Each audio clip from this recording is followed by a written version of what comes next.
The Bucks gets a huge boost with the return of Damian Lillard for Game 6 at Indiana. The 8-time All-Star had missed the previous 2 games with an Achilles injury but looks ready to go. While Tyrese Haliburton was listed as questionable ahead of Thursday, but it looks like he will play Game 6 as the Pacers look to close out the series against the Bucks. During the first quarter, the Milwaukee Bucks pick up where they left off in Game 5 in the first few minutes of this one, but the Pacers swiftly countered, utilizing their fast pace to dominate the opening quarter.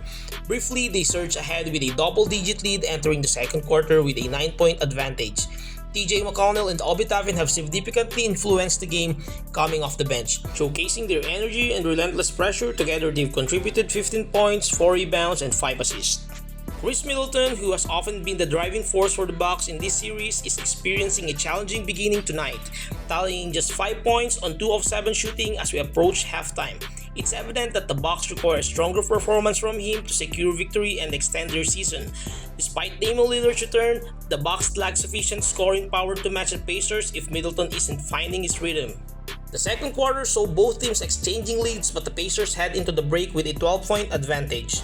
Tyrese Haliburton has notably elevated his performance, showcasing his one of the strongest showings in the series with 15 points, 5 rebounds, and 4 assists on 6 of 12 shooting from the field. Additionally, the Pacers bench has made a significant impact, outscoring the Bucks reserves 19-1. Bobby Portis has been a central figure in this series for better and worse, and just got involved in another mini dust-up. As the two teams were walking to their benches at the timeout, Damian Lillard tried to swipe the ball away from Tyrese Haliburton, who didn't appreciate that.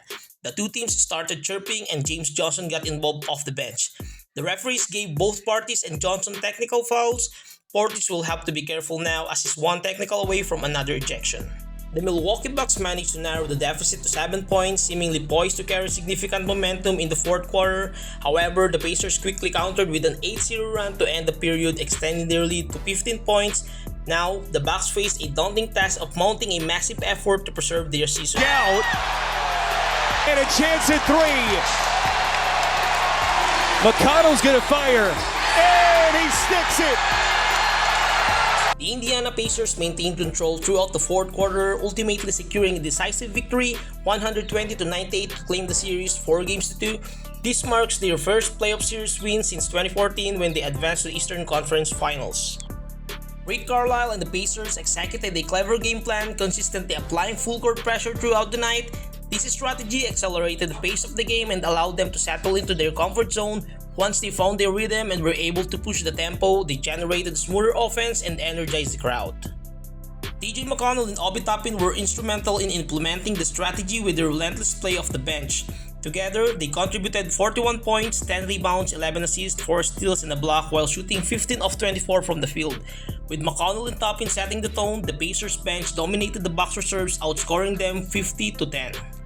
The Indiana Pacers will now advance to face the winner of the New York Knicks and Philadelphia 76ers in the Eastern Conference semifinals. Right now, Lillard snaps it through the net. But you're going to need your guards to rebound. Siakam, McConnell just picking them apart. Trying to give Dame everything he wants. Lillard elevates and he sticks it. Here comes Nembhard, barreling to the cup. As we cross the 5-minute mark in regulation. Lillard shovel pass to Lopez and he goes off glass. First time we've seen Andre Jackson tonight for Doc Rivers. Here comes Siakam by taking Lopez off the bounce. So clearly trying to run that clock. Haliburton to Siakam. They just cannot miss. Look at that ball movement. TJ McConnell ain't done yet. A good little finish to the rim by Livingston. You as a coach have to adapt to the personnel, and he's done a terrific job. He's always had a great offensive mind.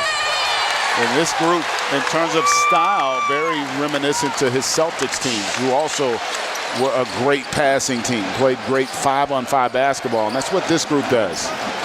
Andre Jackson after the Kendall Brown bucket. The Indiana Pacers tasting postseason success for the first time in 10 years as they are moving on to the semifinals.